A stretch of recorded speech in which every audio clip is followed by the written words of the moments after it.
नमस्कार, एवन उत्तराखंड में आपका स्वागत है। मैं हूं सौरभ शर्मा। आइए नजर डालते हैं इस वक्त की सुर्खियों पर।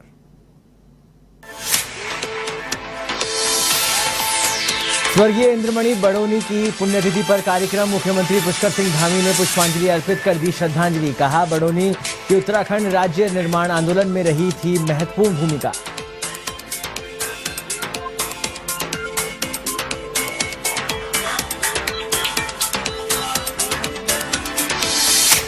देहरादून वासियों को स्वास्थ्य मंत्री की सौगात। धन सिंह ने किया लाइफस्टाइल क्लिनिक का लोकार्पण। कहा, हार्ट के मरीजों को अब नहीं रहना पड़ेगा प्राइवेट अस्पतालों पर निर्भर।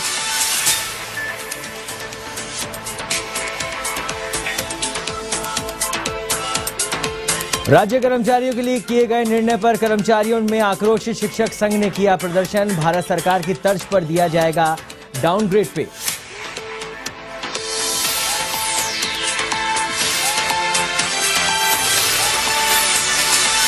देहरादून में चोरों के हौसले बुलंद। शातिर चोरों ने उड़ाया पूरा ट्रक। सीसीटीवी के आधार पर 3 अपराधियों को किया गिरफ्तार।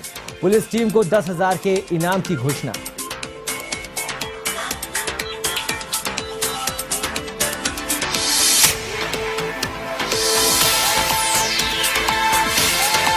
उत्तराखंड में बदल सकता है मौसम का मिजाज। अगले 72 घंटों में भारी बारिश की संभावना। मौसम विभाग की ओर से येलो अलर्ट जारी।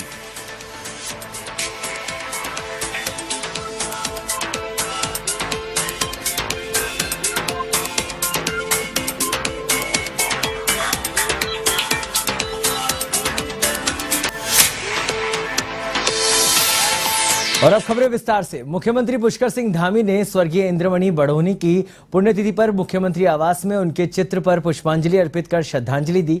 इस दौरान मुख्यमंत्री ने कहा कि स्वर्गीय इंद्रमणि बड़ोनी की उत्तराखंड राज्य निर्माण आंदोलन में महत्वपूर्ण भूमिका रही थी और पर्वतीय विकास की संकल्पना और उत्तराखंड राज्य निर्माण में उनके योगदान को कभी भुलाया नहीं जा सकता है।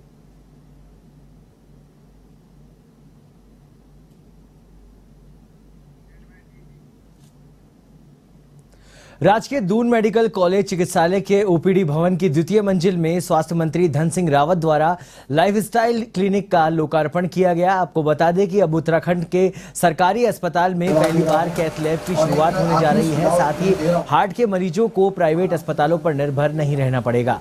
लैब तैयार होने के बाद heart attack, valve change, heart surgery के मरीजों को खासी राहत मिलेगी। और लैब के लोकार्पण के मौके पर स्वास्थ्य मंत्री समेत विधायक खजानदास और देहरादून मेयर मौजूद रहे।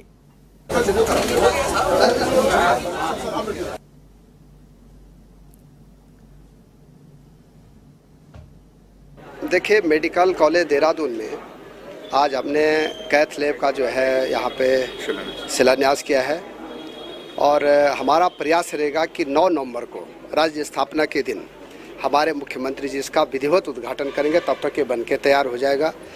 और एक बड़ी सौगात जो है मेडिकल कॉलेज देहरादून की तरफ से यहाँ की जनता को दिया जा रहा है कि क्योंकि कई सालों से कैथ लैब की यहाँ पे बहुत बड़ी डिमांड थी। दूसरा, जो हमने एक नया यहाँ पे कोर्स डिजाइन कर रहे हैं, वो मेडिकल विश्वविद्यालय के कुलपति जी से हमने आग्रह किया है कि वो जो लाइफ स्टाइल है लोगों की, उसको कैसे सुधारा जाए। 6 महीने का एक कोर्स चलाया जाएगा और आज हमने मेडिकल कॉलेज देहरादून में इसका विधिवत जो है शुभारंभ किया है और यहाँ पे पूरा स्टाफ भी रखा है।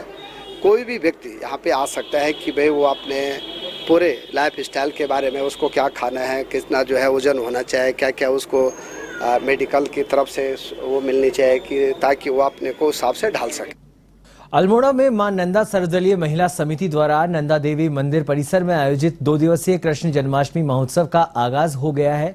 मुख्य अतिथि के रूप में विधायक मनोज तिवारी ने दीप प्रज्वलित कर समारोह का शुभारंभ किया। इस अवसर पर नगर सहित ग्रामीण क्षेत्रों के बच्चों ने एक से बढ़कर एक प्रस्तुति देकर कार्यक्रम में 4 चांद लगा दिए। कार्यक्रम में एकल नृत्य सहित डांडिया और गरबा नृत्य की मनमोहक प्रस्तुति दे दर्शकों को काफी आकर्षित किया। ये डेली की डेली यहाँ पर आकर के इस गरबा और डांडिया और हमारे ऐसे त्रिलोकीनाथ श्री कृष्ण भगवान जी का जन्मदिन है, तो हम लोग यहाँ पर सभी बहनें मिलकर के इसको मना रहे हैं और काफी यहाँ पर गरबा, डांडिया और कई ऐसे नृत्य यहाँ पर हो रहे हैं। और कल आज हमारे काफी यहाँ पर सांस्कृतिक कार्यक्रम है, अपनी संस्कृति को बिखेरते हुए गरबा मूर्तियाँ जो हमारे अपनी संस्कृति पर आधारित हैं उन्हें हम यहाँ पर दिखा रहे हैं। 3 औला से एक सांस्कृतिक जुलूस मां नंदा देवी के प्रांगण में आएगा और उसके बाद हम बालिकाओं के द्वारा ही एक मटकी रोड यहाँ पर हम लोग प्रस्तुत करेंगे। उसके बाद जिन बच्चों ने हमारा उत्साहवर्धन हमारी संस्था को समय दिया है उन कलाकारों को हम पारितोषिक वितरण करेंगे। किच्छा में गरीब बच्चों को शिक्षा के लिए प्रेरित करने के उद्देश्य से सामाजिक संस्थान में सराहनीय पहल करी है। वहीं किच्छा के मुस्लिम बाहुल्य क्षेत्र सिरौली में नवभारत फाउंडेशन संस्था ने गरीब एवं निर्धन बच्चों को शिक्षित करने का बीड़ा उठाया है और संस्था द्वारा कोचिंग सेंटर में कक्षा 1 से लेकर 8 तक के बच्चों को निःशुल्क कोचिंग की व्यवस्था की जाएगी। कार्यक्रम में बतौर मुख्य अतिथि पहुंची दूरदर्शन बरेली की एंकर राफिया शबनम ने विधिवत फीता काटकर कोचिंग सेंटर का उद्घाटन किया।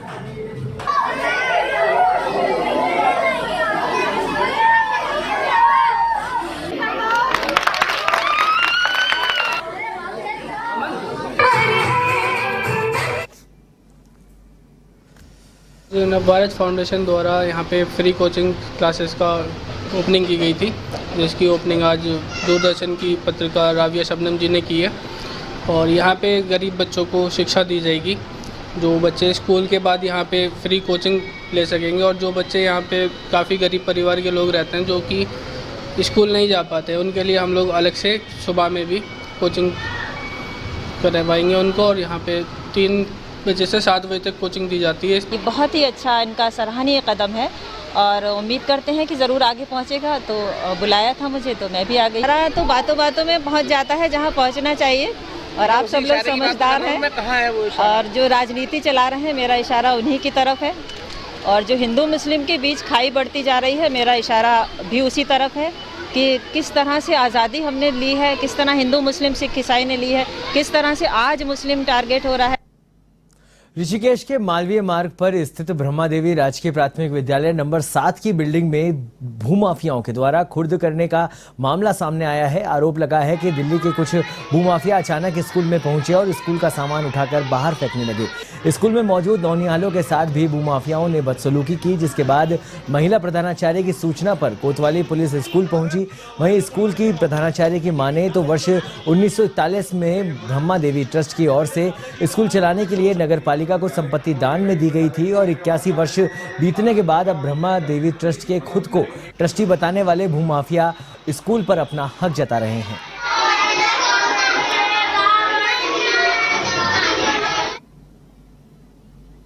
ये राजकीय प्राथमिक विद्यालय नंबर 7 मालवीय नगर ऋषिकेश का मामला है और यहाँ पर जो है 1941 में संपत्ति का मामला आया। तो संपत्ति उनके भू ट्रस्टियों ने जो है विद्यालय के लिए दान दे दी थी बच्चों को पढ़ाने के लिए। लेकिन आज कुछ दबंगई करते हुए कुछ बाहर के दिल्ली को सुनने में आ रहे हैं, दिल्ली के लोग हैं जो यहाँ पे आकर जिनका धंधा ये है कि जो है धर्मशालाओं को फुटबुट करने का। तो इस तरह की यहाँ पे स्थिति वो कह रहे हैं कि हमारे ट्रस्टियों ने नीचे का दिया था और ऊपर का तल नहीं दिया था। तो ये कोई स्थिति होती थी। तो ये एक धर्मशाला ब्रह्मा देवी धर्मशाला की प्रॉपर्टी हुआ करती थी कभी। तो ब्रह्मा देवी धर्मशाला के जो ट्रस्टी लोग या जो मालिक लोग रहे होंगे उनके द्वारा ये स्कूल की ज़मीन नगर निगम को दान में दी गई थी स्कूल संचालित करने के लिए। तो अब यहाँ पे स्कूल संचालित हो रहा है और गरीब बच्चे यहाँ पढ़ाए जाते हैं। लेकिन जो उनके जो वारिसान हैं उनका कहना है कि उन्होंने स्कूल को चलाने के लिए सिर्फ नीचे का तल दिया था, ऊपर छत नहीं दी थी। तो लेकिन मेरे हिसाब से तो जो दान दी गई चीज़ें होती हैं वो पूरा एक भूभाग होता है। 2-4 गुंडों को लेके आए और उन्होंने बच्चों के साथ बदतमीजी करी, मेरे स्टाफ। और मैं यहाँ नहीं थी, मेरे पीछे आके सारा सामान बाहर, मेरे रजिस्टर फेंक दिए, सब बाहर फेंक दिया कि हमारा यार। मैं हाथ जोड़ के कह रही हूँ उनसे कि भाई जो कागज है दिखा दो, सरकार के पास जाओ, मेरा पर्सनल कुछ भी नहीं है यहाँ। लालकुआ के हल्दू चौड़ पुलिस चौकी में कोतवाल डीआर वर्मा के द्वारा एक सामान्य बैठक का आयोजन किया गया। इस दौरान क्षेत्र की विभिन्न समस्याओं को लेकर जनप्रतिनिधियों ने विचार विमर्श किए गए। वहीं जनप्रतिनिधियों में ग्राम प्रधान, बीडीएस मेंबर्स ने लेकर गणमान्य नागरिक मौजूद रहे। इस दौरान जनप्रतिनिधियों और गणमान्य लोगों ने कोतवाल के समक्ष क्षेत्र में अवैध नशे के कारोबार से लेकर कई समस्या सामने रखी, जिस पर कोतवाल ने आश्वस्त करते हुए कहा कि इस मामले में पुलिस पहले से अभियान चला रही है।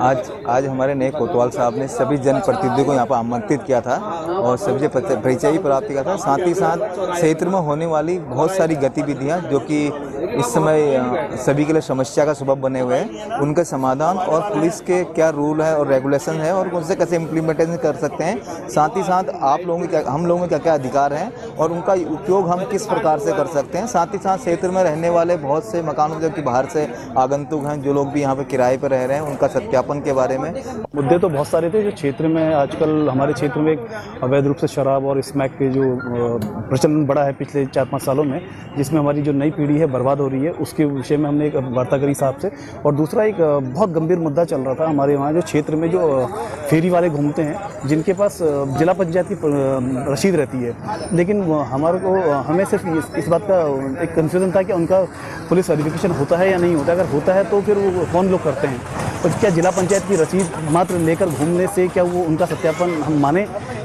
ये चौकी हल्दोचौर क्षेत्र के ग्राम प्रधान, जनप्रतिनिधि, सीनियर सिटीजन और ग्राम चौकीदार और लाइसेंसदारों को बुलाया गया था। क्षेत्र की जो है समस्या, पुलिस से संबंधित जानकारियां सभी को दी गई है। महत्वपूर्ण मामला अधिकतर जो है यातायात से संबंधित है और इनको बताया गया है कि यातायात पे भी जो है सहयोग करें और अपने टीनेजर बच्चों को हेलमेट ज़रूर दें, ट्रिपल राइडिंग न कराएं।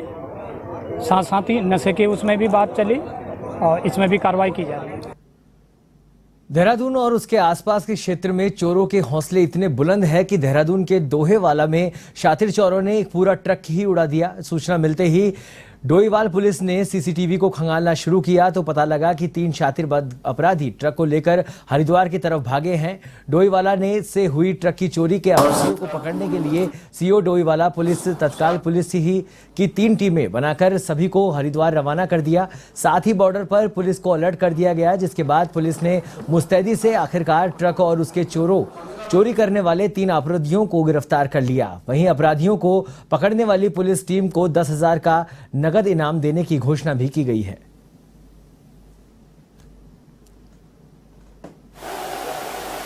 जो मतलब रियल एस्टेट में जो लोग इन्वॉल्व हैं अपराधिक बाहरी राज्यों के, मैं कह रहा हूँ, इसमें बाहर आपका हरियाणा के, पंजाब के, यूपी के, इवन आपके जो हैं बिहार के बहुत लोग आए हैं। तो इनका अपराधी इनका पूरा जो उनका जो आपराधिक इतिहास है या नहीं, ये पूरा एक तरह से उनका चरित्र किस तरह कर रहा है, उसको खंगाला जाना बहुत जरूरी है। वो हम काम कर रहे हैं और उनका पूरा हम डेटाबेस बनाएंगे और जिनकी गतिविधियाँ यहाँ भी संदिग्ध हैं आपराधिक कृत्यों में, तो उनके फिर नकेल कसने का काम करेंगे। रामनगर के पंजाब नेशनल बैंक की 10 सदस्यीय टीम ने रानीखेत रोड पर स्थित 4 दुकानें सील करवाने की कार्रवाई की। अचानक कार्रवाई के बाद मॉल संचालकों में हड़कंप मच गया। मामले में जानकारी देते हुए पंजाब नेशनल बैंक के सीनियर प्रबंधक रवि टंडन ने बताया कि आस्थान मॉल के स्वामी राजीव अग्रवाल द्वारा कुछ वर्ष पूर्व बैंक की रामनगर ब्रांच से करीब 1 करोड़ 56 लाख रुपए का लोन लिया गया था, लेकिन मॉल स्वामी द्वारा बैंक में रकम जमा नहीं कराई गई, जिसके बाद बैंक के अधिकारियों ने मॉल स्वामी की कई बार नोटिस देते हुए रकम जमा कराने की बात भी कही, लेकिन उनके द्वारा अभी तक इस संबंध में कोई कार्रवाई नहीं की गई है। मामला यह है कि इनको लोन दिया था Punjab national bank Ramnagar branch ने। इनकी आज की आउटस्टैंडिंग उसमें 1 करोड़ 56 लाख हो गई है। जो ये अक्टूबर 21 में एनपीए चला गया था, तब से इनको फॉलो कर रहे थे काफ़ी हम कि आप इसको पेमेंट कर दिए। हमारा कंटिन्यूस फॉलो होता है। हम शास्त्रा डिवीज़न है हमारा, स्ट्रेस एसेट्स का जो रिकवरी एक्शंस होते हैं वो लिया जाता है, वहाँ का सीनियर मैनेजर हूँ मैं। इनको हम 13/2 का नोटिस काफ़ी टाइम पहले दे चुके थे। 13/2 में हम सिंबॉलिक लेते हैं, आपको मतलब एक चिट्ठी से भेज देते हैं कि आपको हम पोजीशन लेंगे। उसके बाद हम 13/4 का नोटिस देते हैं, जिसमें हम आके फिजिकल पोजीशन लेते हैं। इनको सब कुछ हो चुका था, उसके बाद भी बहुत टाइम दिया गया और मैंने इनको काफ़ी फ़ोन किए थे। ये हमेशा हर हफ्ते कहते थे अगले हफ्ते कर रहा हूँ। मैं इनसे कह भी रहा था बैंक को इतने हल्के में मत लो आप, की कार्रवाई बहुत जल्दी हो जाएगी। नैनीताल के थाना तल्लीताल क्षेत्र निवासी 16 वर्षीय किशोरी ने से इंस्टाग्राम पर नजदीकियां बढ़ाकर युवक मिलने के लिए दिल्ली से नैनीताल पहुंच गया, जिसके बाद युवक ने बहला फुसलाकर किशोरी को होटल में ले जाकर अश्लील हरकतें कर डाली। वहीं परिजनों ने पुलिस को सूचना दी तो एक होटल में युवक के साथ किशोरी को पकड़ा गया। वहीं तहरीर के आधार पर चंपावत निवासी पूरन सिंह कुंवर के खिलाफ मुकदमा दर्ज कर लिया गया है।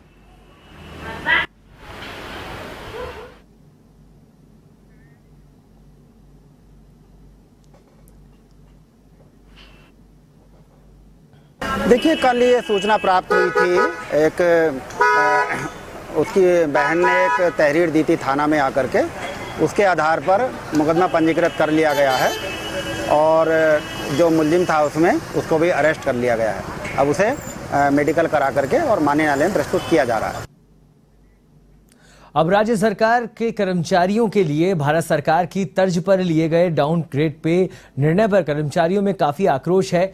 अल्मोड़ा में आक्रोशित कर्मचारियों ने उत्तराखंड अधिकारी कर्मचारी शिक्षक समन्वय समिति के बैनर तले चौघान पाटा गांधी पार्क पर प्रदर्शन किया। इस दौरान कर्मचारियों ने कहा कि सरकार द्वारा हाल में जो वेतन विसंगति तालिका जारी की है वह कर्मचारियों के लिए घातक है। कर्मचारियों ने कहा कि वह सरकार से पूछना चाहते हैं कि सांसदों व विधायकों को मिलने वाले पेंशन व सुविधाओं में कोई कटौती क्यों नहीं की जाती। हमारी मांगे पूरी करो, पूरी करो, पूरी करो, हमारी मांगे पूरी करो, पूरी करो, पूरी करो। उत्तराखंड सरकार होश में आओ, होश में आओ, होश में आओ, होश को तुमको आना होगा वरना तुमको। उत्तराखंड अधिकारी कर्मचारी शिक्षक समन्वय समिति के बैनर तले और जितने भी हमारे संगठन घटक दलों के संगठन हैं उनमें जो है रोष व्याप्त है, क्योंकि वर्तमान सरकार द्वारा जो वेतन विसंगति तालिका प्रस्तुत की गई है वो हमारे लिए घातक है। हम जो है न्यून हमारी जो प्रमोशन की सीढ़ियां हैं वो आगे को जाती हैं और तो अभी हम 48 में हैं तो हमारा प्रमोशन आगे को होता है तो हम 48 में रहेंगे और नए नियुक्ति जो नई भर्ती होंगी उनका भी ग्रेड जो है नीचे कर दिया गया है, जो इस राज्य के लिए जो है एक निंदनीय विषय है। जो कर्मचारी दिन रात काम करता है उनको जो है शाबाशी देने के बजाय उनका मनोबल गिराया जा रहा है। मंगलौर क्षेत्र में बढ़ते नशे के कारोबार से परेशान दर्जनों महिलाओं ने नशा तस्करों के खिलाफ कार्रवाई किए जाने की मांग को लेकर मंगलौर कोतवाली पहुंचकर गुहार लगाई है। पुलिस ने जल्द ही आरोपियों की पकड़ने का आश्वासन दिया है। वहीं दरअसल मामला मंगलौर क्षेत्र का है, जहां कस्बे और आसपास क्षेत्रों में स्मैक का काला कारोबार तेजी के साथ फैल रहा है और अधिकतर युवा नशे की दलदल में धंसते जा रहे हैं।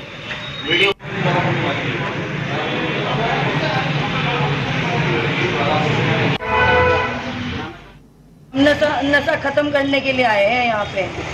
मोहल्ला खालसा वाल्मीकि बस्ती में पूरा नशा हो रहा है, उसमें स्मैक भी बिकी जा रही है, उसमें सुल्फा भी बेचा जा रहा है, उसमें कच्ची पक्की दारू भी बेची जा रही है और ऐसे हमारा छोटा बड़ा बच्चा भी नशे में पड़ गया है।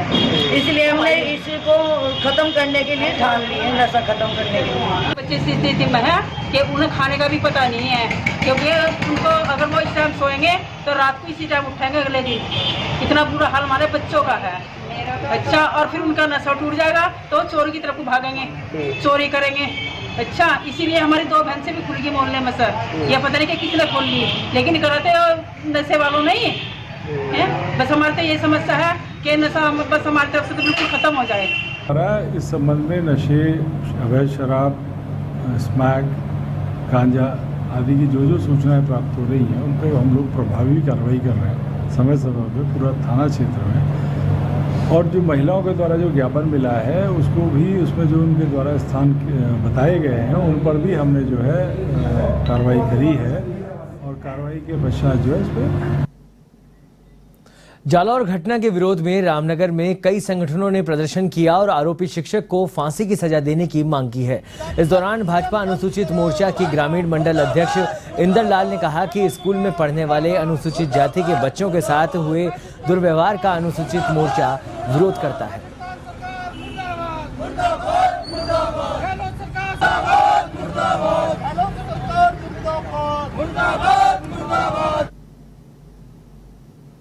आप इस समय पूरे मीडिया में चल रहा है कि आप देख रहे हैं कि जो राजस्थान का जो मामला है, राजस्थान सरकार कटघरे में खड़ी हुई है और देख रहे हो कि राजस्थान सरकार ने की सरकार में ऐसे ऐसे मामले हो चुके हैं जो बहुत ही निंदनीय हैं। और जो जातिगत पीड़न का मामला जो वहाँ के स्कूल के प्रिंसिपल द्वारा दिखाया जा रहा है आजकल मीडिया में, उसी का हम विरोध करने यहाँ आज हमने राजस्थान सरकार का पुतला फूंका है। और हम जो भी उसमें आरोपी हैं, जो उसमें मुख्य आरोपी है उसको फांसी की सज़ा हो उसको न्याय मिले, उस बच्चों को न्याय मिले, उसके लिए हम यहाँ एकत्रित हुए और हमने गहलोत सरकार का पुतला फूंका है। एवन उत्तराखंड में फिलहाल इतना ही। देश और दुनिया की तमाम खबरों के लिए आप देखते रहिए एवन टीवी।